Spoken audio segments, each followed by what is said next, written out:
नमस्कार जैन साथियों, स्क्रीन के ऊपर जो आप विजुअल देख रहे हैं ये है देश के पहले शहीद अग्निवीर अक्षय लक्ष्मण। जी हाँ, आप जरूर इस मुद्दे के ऊपर अमृतपाल की बात सामने रखेंगे, लेकिन बड़ी अपडेट आ रही है। सियाचिन में पहले अग्निवीर अक्षय लक्ष्मण का बलिदान और अक्षय लक्ष्मण को पूरे सम्मान के साथ अंतिम विदाई दी गई है। यहाँ तक कि सेना प्रमुख ने भी इस पर दुख जताया है।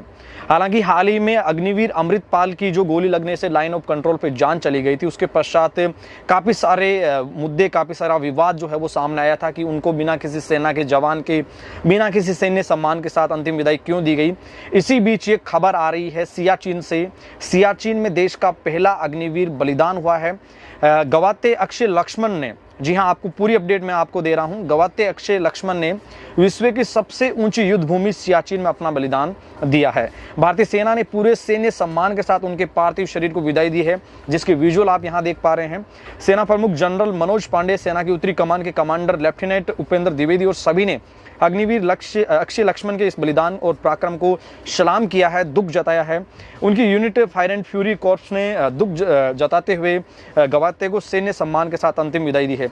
कई सारे जो ट्वीट्स है वो सामने आए हैं, इंडियन आर्मी की ओर से ट्वीट्स आए, कई सारे सेना के अधिकारियों की ओर से ट्वीट्स आए हैं। और इसी बीच जो ये विजुअल आप सीधे देख पा रहे हैं स्क्रीन के ऊपर, ये है लक्ष्मण जो अग्निवीर है, जो सेना में सेवाएं देने के लिए अग्निपथ योजना को जून 2022 में जो लाया गया था। अक्षय लक्ष्मण इसी के तहत सेना का हिस्सा बने थे और उनकी सियाचिन जैसे कठिन युद्ध क्षेत्र के अंदर तैनाती थी। एक ऑपरेशन के दौरान उनकी है वो जान चली गई है। उनकी यूनिट जो फायर एंड फ्यूरी कॉर्प्स है, उसके ट्वीट के ऊपर इसकी आधिकारिक घोषणा, इसकी पुष्टि की गई है। मैं आपको ये भी बताते चलूं कि फायर एंड फ्यूरी कॉर्प्स के सभी जवान और अधिकारी कठिन चोटियों में अपनी सेवा के दौरान अग्निवीर गवाते अक्षय लक्ष्मण के सर्वोच्च बलिदान को सलाम करते हैं और उनके इस परिवार के प्रति उनकी संवेदना भी सामने आई है। साथ साथ मैं आपको जानकारी के लिए ये भी बता दूं कि सेना के उत्तरी कमान के ट्विटर हैंडल ने लिखा है कि वे इस पीड़ा की घड़ी में इस परिवार के साथ खड़े हैं। गवाते के विदाई देते समय सैन्य सम्मान की तस्वीरें भी ट्विटर के ऊपर सामने आई है। इसके साथ साथ आपको बताते चले कि हाल ही में एक अन्य अग्निवीर जो अमृतपाल है, उसकी गोली लगने से लाइन ऑफ कंट्रोल के ऊपर जान चली गई थी।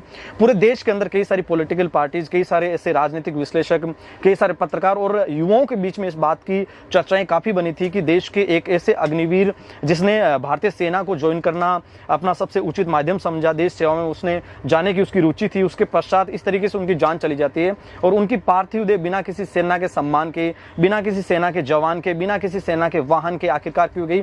और इसको लेकर बहुत ज्यादा विवाद है वो सामने आया था और इस पर सेना ने भी स्पष्ट किया था कि अग्निवीर जो अमृतपाल था उसकी खुद के द्वारा चलाई गई गोली से उनकी डेथ हुई है और उसी के चलते ऐसी परिस्थितियों में मौजूदा जो इनकी परिस्थितियां हैं और मौजूदा जो अभी की जो योजना है उसके तहत उनको सैन्य सम्मान नहीं मिल सकता। आपकी जानकारी के लिए ये भी बताना चाहेंगे कि जो अग्निवीर अक्षय लक्ष्मण थे, ये महाराष्ट्र के मूल निवासी थे और काराकोरम जो रेंज है, लगभग 20,000 फीट की ऊंचाई पर सियाचिन ग्लेशियर जो दुनिया का सबसे ऊंचा सैन्य क्षेत्र माना जाता है, जहां सैनिक शीतदंश और बर्फीली हवाओं से वो लोग लड़ते हैं।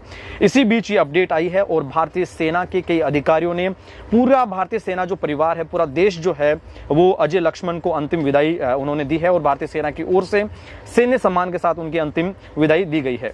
बहुत सारे विवाद, बहुत सारी ऐसी अफवाहें इसी बीच बनी थी। मेरे हिसाब से आप सभी साथियों को इसके बारे में अच्छे से समझ भी आया होगा कि एक अग्निवीर को लेकर, जिस प्रकार के सैन्य सम्मान को लेकर जो विवाद था, उसमें किसी भी प्रकार का कोई भी फर्क नहीं है, चाहे वो एक अग्निवीर है, चाहे वो अग्निपथ योजना से पहले का कोई सैनिक है। आइए साथियों, अग्निवीर अक्षय लक्ष्मण को हम देते हैं विदाई। उनके सम्मान में लिखते हैं जय हिंद, जय हिंद, जय भारत, वंदे मातरम।